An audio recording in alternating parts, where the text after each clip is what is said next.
So Stuart, welcome back to Lords. Thank you. Been a bit of time away in Sri Lanka. How did you enjoy captaining the side out there?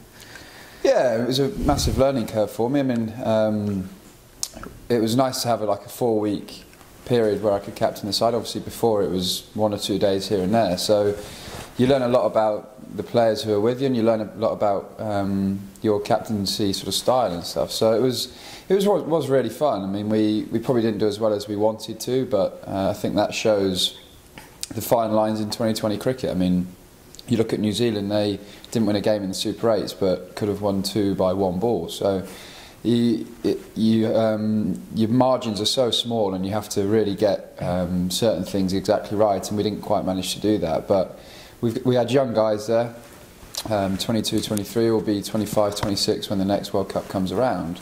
So as long as we learn from the experience, that's what we need to take out from it. Bowling sort of captains are pretty rare in international cricket, and obviously before you were kind of doing 1 game, 2 game at a time. Having had that 4 weeks, do you feel that it's something you can do? You can be the captain and also be one of the main bowlers in the side, or did you find that quite taxing?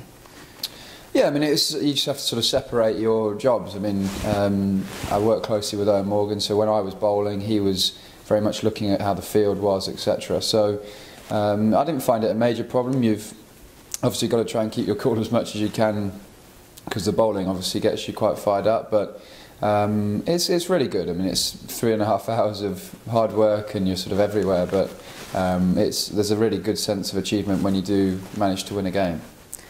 Had a bit of a break, never that much of a break in international cricket, but you're about to sort of head off to India soon. How are you sort of refocusing ahead of that?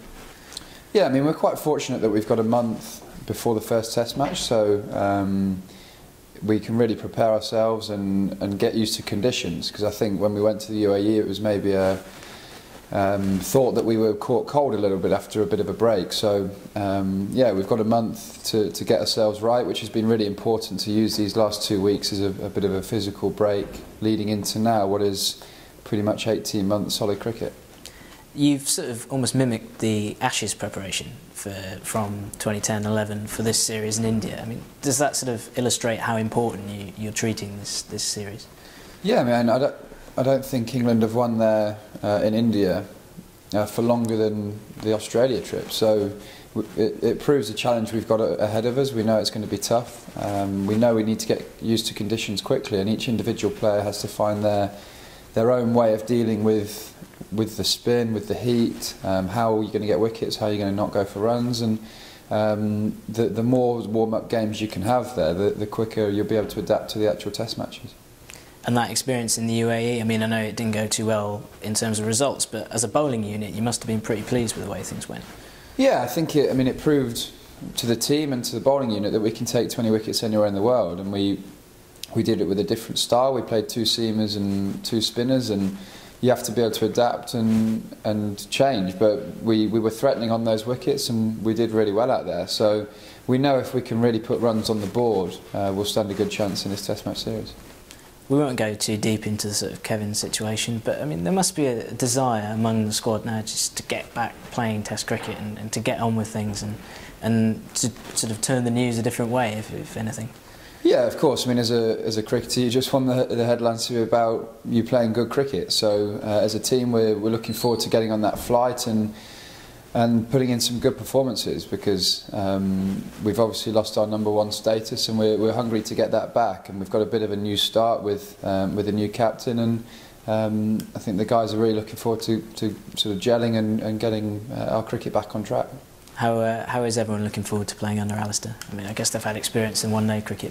But, yeah, I mean, of course, there was obviously disappointment when Strauss retired, because he's been such a good leader for us, and we've shared many winning experiences with him. But it is time for a new start with Cookie, and a lot of us have played under him in the one-day stuff, and he's a really good captain. He stays calm out there, and he thinks on his feet. So yeah, I mean, obviously everyone's fully behind him, and the senior players in the side have to take a full responsibility on backing him up as well.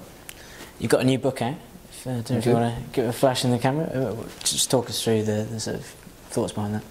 Yeah, it was my idea about a year ago.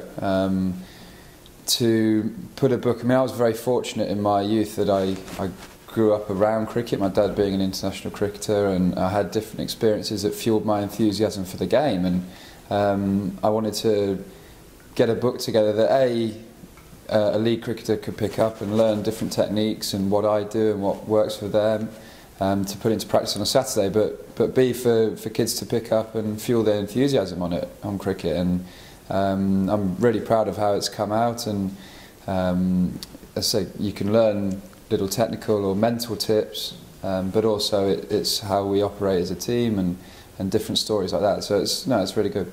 Thanks very much.